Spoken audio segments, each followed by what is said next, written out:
আসসালামু আলাইকুম, কি অবস্থা? সবাই কেমন আছেন? আশা করি সবাই ভালো। আমরা অনেক ভালো আছি আলহামদুলিল্লাহ। দেখেন, এ হলো দেশের কোরবানির মাংস। তো এটা অনেক দিন আগে আনা হয়েছে, তো আমি অসুস্থর কারণে মানে তেলের জিনিস খাইতেছি না, তো এই কারণে এতদিন ফাঁকায় নেই, তো আজকে ফাঁকাছে। তো তারপরও ভাত নিই নাই, রুটি দি খামু, কারণ ভাত দিয়ে খেলে আর সমস্যা বেশি, এই কারণে রুটি দিয়ে খাইতেছি। দেখেন একদম তরতাজা আর সব চর্বি না। তো যারা যারা খেতে চান, যারা প্রবাসে আমার ভাই বেড়াদার আফুরা আছেন, সবাই দাওয়াত রইলো দেশের কোরবানির মাংস।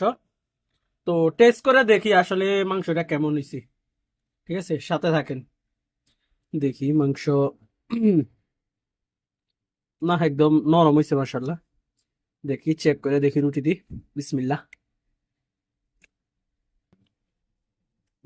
মাশাল্লাহ, অনেক টেস্ট হচ্ছে মাশাল্লাহ। কোরবানির মাংস তো এক পাতিল। কয় কেজি দেবে এটা মাংস? কয় কেজি? এটা মনে হয় 2 কেজি 2.5 কেজি হবে।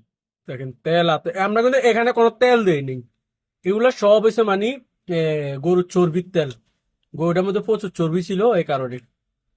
তো দেখছো এক্সট্রা এক্সট্রা করে জানি কি সুন্দর মাংস একবারে নরম তোলা এক্সট্রা হয়। কখন মানে কোনো তেল দেওয়া হয়নি, এগুলো সব হচ্ছে চর্বির তেল। আমরা মূলত মানে আমরা যখন বাইরে থেকে আনি, তো অনেকে কি করি, আমরা মাংসটা অনেক সিদ্ধ করে তারপরে ফাটাই, পরবর্তীতে কি হয়, মাংসটা আপনাদের মানে একদম নরম হয়ে যায়। তো মাংসটা ম্যাক্সিমাম যারা মাংস দেশের থেকে ফাটায় তাদেরকে মানে এই জিনিসটাই বলবো যে মানে 70% যেহেতু ফাঁক করে দেয়। ঠিক আছে, 70% ফাঁক করলে দেখা গেছে আনার পরে একটু হালকা গরম পানি দিই।